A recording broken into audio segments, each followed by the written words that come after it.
In 1980s, before security cameras were everywhere, people disappeared without a trace, and sometimes the places they vanished in were never supposed to exist.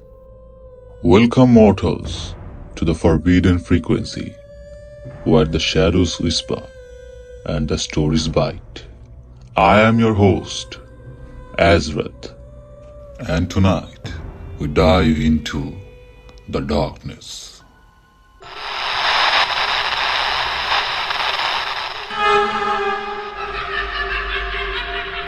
In the summer of 1986, Daniel Grayson moved to Washington for work. He was 24, fresh out of college, and landed a job at a mid-sized roadside inn just off the highway. It wasn't fancy, but it paid well, and the staff was friendly enough. The Silverwood Inn had been around since 1950s. One of those places that still had rotary phones in the rooms and cigarette burns on the furniture.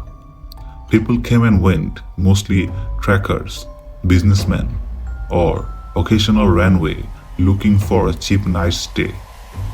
Daniel worked at the night shift, covering from midnight to 8 a.m.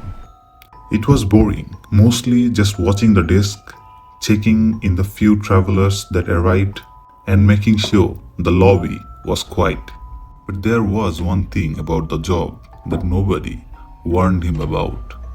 The first time he noticed something was off, it was his third week on the job.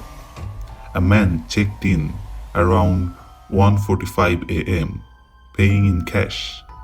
He was nervous and kept looking over his shoulder. When Daniel handed him the key, he snatched it quickly and whispered, Is it still there? Daniel blinked. Is what still there? The man hesitated, then shook his head. Never mind. He hurried off down the hall, disappearing toward the third floor. By morning, Daniel had forgotten about it until housekeeping called the front desk from that room. There's no one in room 306. Daniel checked in the records. What do you mean? The man checked in last night. The housekeeper's voice was shaky. The room is empty. No bags, no signs anyone stayed here, and the bed is still made. Daniel frowned, flipping through the logbook, but what sent a chill down his spine was the key to room 306 was back on the rack. No one had returned it. Over the next few months, similar things happened. Every so often, someone would check into room 306, and by morning, there would be no trace of them. No bags, no clothes, no signs of use. The bed untouched. The only evidence that someone had been there, the room key would always be back on the rack. At first, Daniel thought maybe it was some kind of joke. Maybe the inn's owner was messing with him. Maybe it was some weird prank. But then, one night, he saw it happen. It was October 12, 1986. A woman checked in alone. Young, maybe mid-20s, brown hair, big glasses. She paid in cash. Didn't seem anything unusual. Daniel watched her walk down the hall, and for the first time, he decided to check the room after her. After she shut the door, he waited a few minutes, then grabbed the spare key behind the desk and took the elevator up. The hallway was quiet. When he reached the room 306, he hesitated. He could still feel the warmth of the light beneath the door. He knocked, no answer. Knocked again, silence. Finally, he unlocked the door. The room was empty. Not just the woman, but everything. No furniture, no bed, no lamps, just four bare walls. It looked like the room had never been furnished. like it hadn't been used in decades. His stomach twisted. He stepped inside. The air was ice cold, and then the door slammed shut. The light flickered. The walls shifted. The floor felt uneven, like it was shrinking. And then he heard it. A whisper, a woman's voice, a wet, choking sound as if it came from behind the walls. Stay with me. Daniel turned slowly. In the corner of the empty room stood the woman who had checked in, but she wasn't the same.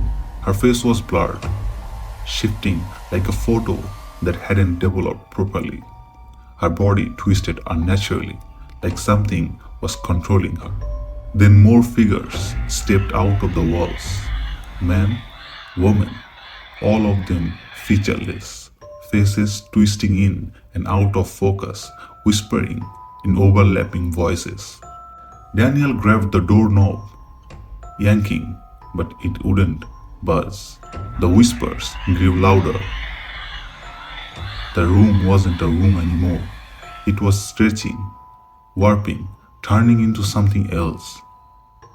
And then he felt hands grab his shoulder. He blacked out. In the morning, Daniel woke up on the floor of the front desk. The manager was shaking him. Dude, are you okay? His head pounded. His shirt was damp with sweat. His hands were freezing, but when he looked up, his blood ran cold. The key to room 306 was back on the rack. No check-in records, no trace of the woman. When he went upstairs, room 306 was just a storage closet. It had been a storage closet for over 10 years. Shaken, Daniel turned to the manager. What's going on with that room? The manager hesitated, then said, You've seen it, huh? He pulled out an old guest ledger, flipping through the brittle pages until he stopped on an yellowed entry from August 11, 1974. Name, Emily Carter. Age, 23. Paid in cash. Checked into room 306. She was a college student, traveling alone. Stayed here one night. The manager's voice grew quieter. The next morning, she was gone. No bags, no ID, no checkout. Just vanished. Daniel's mouth was dry. And they never found her? The manager shook his head. They searched for weeks.